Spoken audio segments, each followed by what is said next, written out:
I'm Sara, and I'm a Two Rivers story. I was born. When I was about 3 or 4, we were left with a babysitter. He was just a boy my mom found in the neighborhood and ended up being sexually abused by him. And this kind of set a lot of things in motion for me. Well, I had been drinking, and my friends came and picked me up, and one of them being my boyfriend. And I was too drunk to drive, and so I sat in the back and took us off somewhere and showed up at a house. And when I look up, it's this girl's house that they absolutely hated me.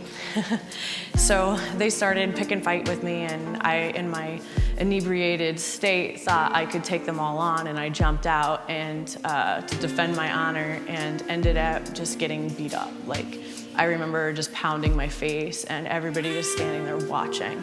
And nobody did anything, not even my boyfriend. Like, nobody stopped it. They just sat there. And I just remember it just reinforcing that, you know, I'm just worthless. Like, I'm garbage. Nobody really cares about me. Like, this just really put the cherry on top of it that I'm no good. Nobody cares, nobody wants me. And this is all I'm good for, is whatever they want me for.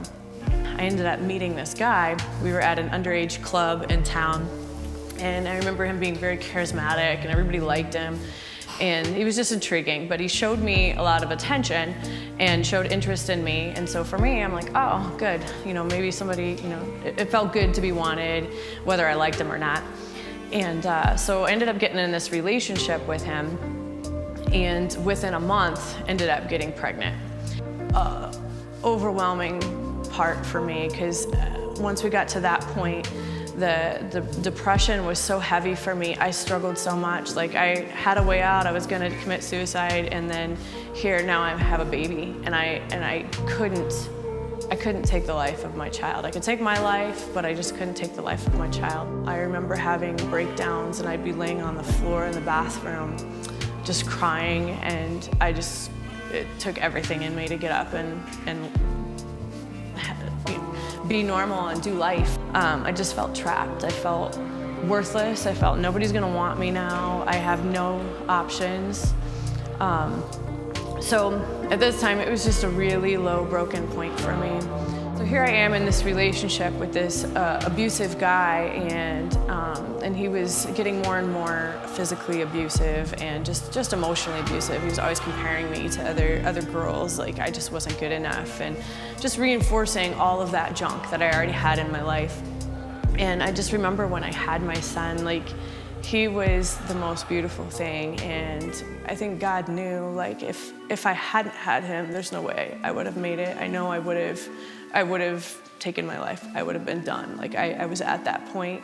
And something sparked in me at that point, and I knew I needed to do something. And at this point, this was a good thing with my mom, that she had started going to this church, and somehow I ended up there. I don't even know how, but so I went and visited the church, and at this point, like, you know, I had no other options. But when I walked in, it was just different. Like, people just loved on me. They were hugging me and just welcomed me right in.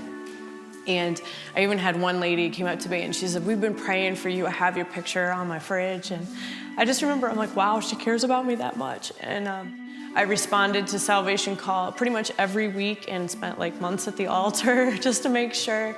But it was just like, I needed this, something needed to happen. I needed Jesus. Like, where I was, I was done. I had nothing and hadn't experienced love. And at this point, I was experiencing it to some extent. I still had so much brokenness in me that had a lot of work to do. But at this point, I had a lot of things in my life that I had to straighten out, and I just had encountered God in a way that I'm like, I need to do something different. I need to change. I need to get out of this and make better choices and get back where, you know, do what's best for my son. But it was a huge moment for me and life-changing for me that he loved me, that I wasn't garbage, that I wasn't unworthy, that even in the midst of my sin and my brokenness, even those things I was doing in the dark, the shameful things, that I was truly just trying to fill that void, to feel loved, just using those things to feel good, to feel love that I wasn't getting. Even despite those things, he saw something beautiful and he wanted me. and he loved me that much. And that's something that everyone can have through Christ. Like, it's such a beautiful thing, is he didn't do it just for me. He paid that price for you as well.